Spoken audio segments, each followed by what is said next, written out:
desenhar uma proposta assim, de um reality do bem. Até conversei com algumas emissoras de TV a cabo, mas acabou que eu tinha que voltar para trabalhar, eu deixei isso para lá.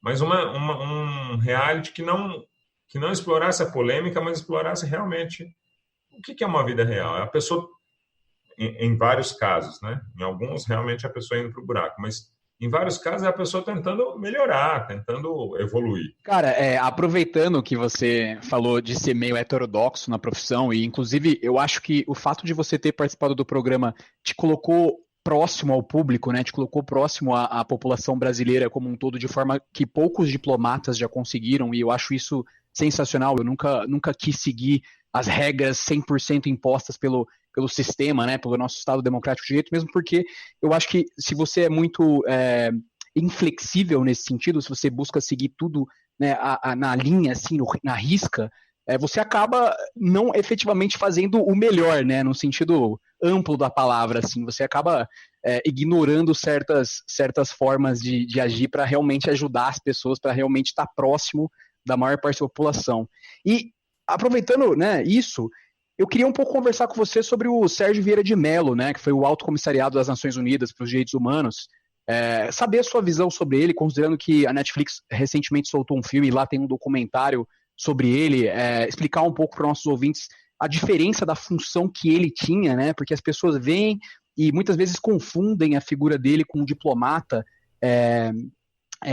E aproveitando para saber mesmo a sua opinião sobre o trabalho dele, se ele realmente seria o sucessor do Kofi Annan, enfim, queria que você conversasse um pouco das suas perspectivas em relação a essa figura da nossa história.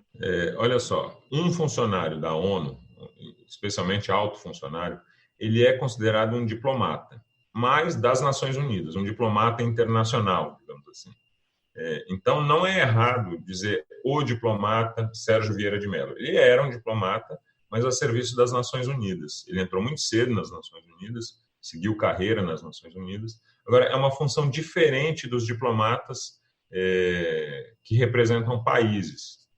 É claro que os diplomatas acabam interagindo bastante, especialmente com funcionários da ONU, acabam, em vários casos, tendo objetivos parecidos. Então, muitos dos nossos colegas que representam o Brasil e trabalham no sistema ONU compreendem e trabalham e se dedicam aos tratados e ao sistema ONU, às agências da ONU, tanto quanto um funcionário das Nações Unidas.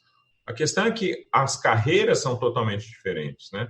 Então, mesmo que essas pessoas tenham compartilhado aí um trabalho de 10, 15, 20 anos, o objetivo final das carreiras deles são diferentes. No caso de um diplomata que representa um país, o ponto final, digamos, de uma carreira é virar embaixador daquele país, ou seja, junto às Nações Unidas, ou seja, junto a um terceiro país.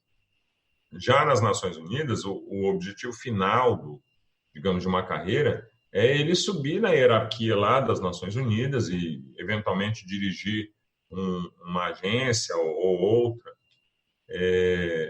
O filme é muito fraco, na verdade, né? O filme ficou baseado ali na relação amorosa dele com a Carolina e tal. Sergio de Mello, the world's Mr. Fix-It. Pega muito pouco da parte profissional. O documentário já é mais aprofundado, já toca em temas mais profissionais, mas a gente tem que separar duas coisas aqui. Obviamente, o Sérgio Vieira de Mello era um candidato forte a suceder o Kofi Annan, claramente. E se chegasse esse momento, provavelmente o governo brasileiro iria apoiar sua candidatura. Isso está óbvio. Pelo quê? Porque a parte simbólica, mas não somente a parte prática da nacionalidade do funcionário da ONU, ela conta, né? Ter o diretor-geral, o secretário-geral das Nações Unidas, um brasileiro, é claro que isso ajuda, eventualmente, uma posição do Brasil na ONU, simplesmente porque as pessoas que ele vai ter ao seu lado, ele fala a língua, ele viveu no Brasil. Então, isso ocorreria. Mas não tem muito a ver com o fato dele ser brasileiro, a evolução da carreira dele. Muito menos o fato de ele, eventualmente, ser nomeado secretário-geral das Nações Unidas ou não. Acaba que isso é um caminho lateral, assim, que não tem muito a ver com a nacionalidade, teria muito mais a ver com o apoio que ele tivesse de outras potências, na verdade, das potências globais, né? Hoje, o secretário-geral das Nações Unidas é um português, que foi presidente de Portugal, um país pequeno, não muito importante. Ele não fez carreira dentro das Nações Unidas, né? Ele fez carreira lá no país dele, mas o processo de seleção do secretário-geral das Nações Unidas tem toda uma outra linha, que é um pouco diferente do tempo do Sérgio Vieira de Mello. Naquele tempo, as Nações Unidas elas estavam mais ativas na arena internacional. Inclusive, a morte do Sérgio Vieira de Mello alterou um pouco isso, alterou um pouco a atuação da ONU, até para diminuir os riscos dos funcionários.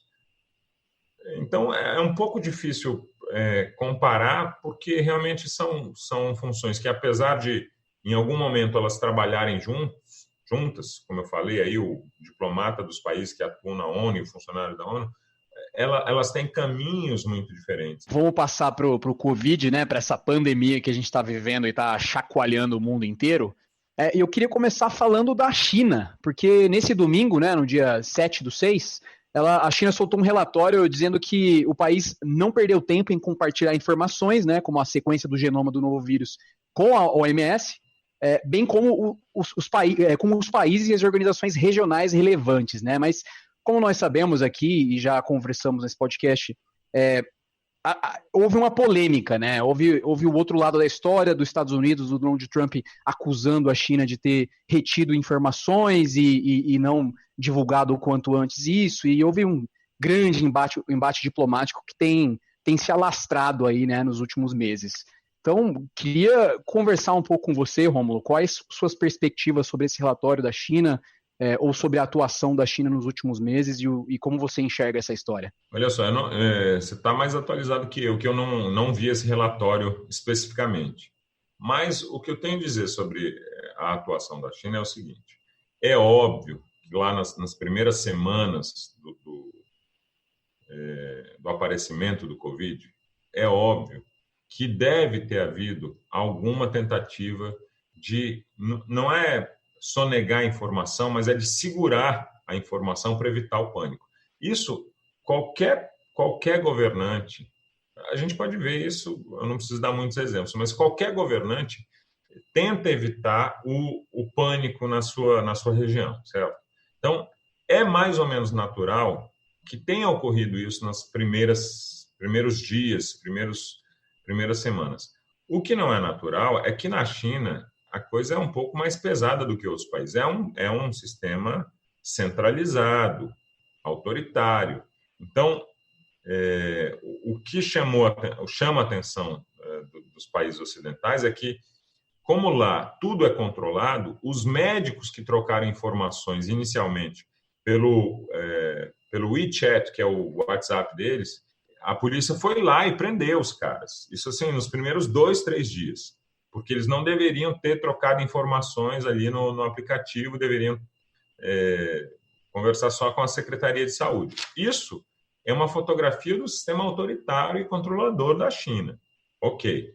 Agora, quando você pega o agregado, a China atuou muito rápido, logo depois de 10, 12 dias, depois de identificar o novo vírus, a China atuou muito rápido, muito mais rápido do que qualquer país conseguiria ter atuado, exatamente porque é um sistema centralizado. Então, nenhum país ocidental teria condições de fechar uma província como eles fecharam, de lacrar uma província como eles lacraram. Então, o fato de não ser um país aberto fez com que a resposta da China, que foi rápida, pudesse ser, inclusive, mais eficiente do que em outros países. Então, a província lá de Hubei, que é onde fica Wuhan, quando o governo decidiu que ia fechar, ninguém saiu, ninguém saía de casa. Ficou realmente lacrado.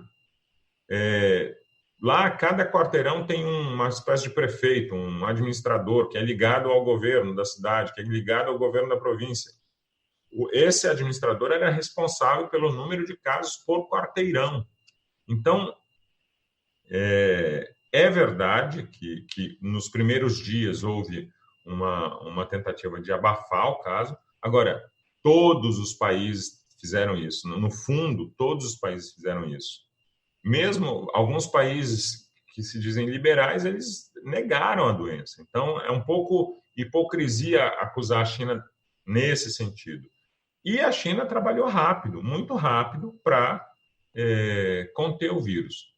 Agora, tem um elemento que realmente é preocupante e a China, digamos, estaria aberta a ser criticada com razão. O fato de ainda haver comércio de animais silvestres na China, mesmo em 2019, isso é um problema que o governo não atacou.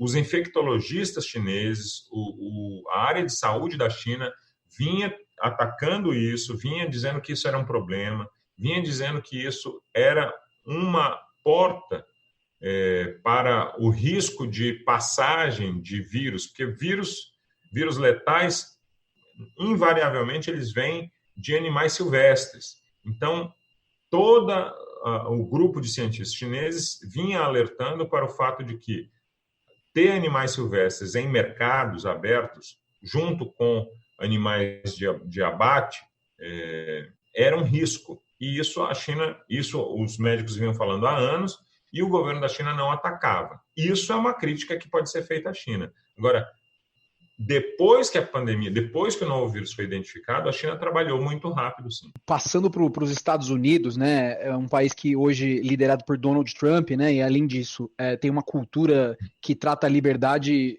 quase como um valor absoluto, né, e a gente pode citar alguns exemplos do que foi feito de errado lá com a falta de testes, né, a descrença de parte da população em relação às medidas de isolamento social, isso semelhante ao que acontece aqui no Brasil. E, inclusive, essa movimentação, essa descrença sendo incentivada, né, por figuras relevantes do escopo americano, como o bilionário Elon Musk, né, o dono da Tesla e da SpaceX. E, além disso, né, além dessas questões, queria também entender um pouco da sua perspectiva em relação ao fato de que cada estado nos Estados Unidos teve a liberdade de responder de forma diferente, né? Inclusive o Andrew Cuomo, o governador de Nova York, que de certa forma estava apagado, ele assumiu um certo protagonismo lá, né, que fez com que as pessoas começassem a aventar ele, inclusive, como próximo candidato a presidente pelo Partido Democrata no futuro, né, por conta de Nova York ter sido um dos grandes epicentros da doença, e ele ter enfrentado de frente aí a política, de certa forma, negacionista do Donald Trump, que chegou até, né, a incentivar o uso de Lysol, enfim, desinfectantes, de uma forma completamente irresponsável. Como você vê essa atuação americana? Eu queria chamar a atenção a dois aspectos dos Estados Unidos que, invariavelmente, a gente acaba perdendo nas matérias que a gente vê aí, os números e os debates. É o seguinte: o coronavírus, como vocês bem sabem, tem um poder de propagação muito maior do que outras pandemias que ocorreram no mundo. Por sorte, ele é menos letal, mas o poder de propagação dele é muito maior. Isso faz com que a interação entre as pessoas, a simples interação entre as pessoas, ela aumenta muito a quantidade de casos e o alastramento da pandemia. Então, a integração de um país nos fluxos turísticos, ela tem um peso no fluxo de transmissão do coronavírus. Não é à toa que os Estados Unidos viraram o epicentro do mundo. É porque o fluxo de pessoas indo em direção aos Estados Unidos, visitando os Estados Unidos, passando pelos Estados Unidos, é muito grande.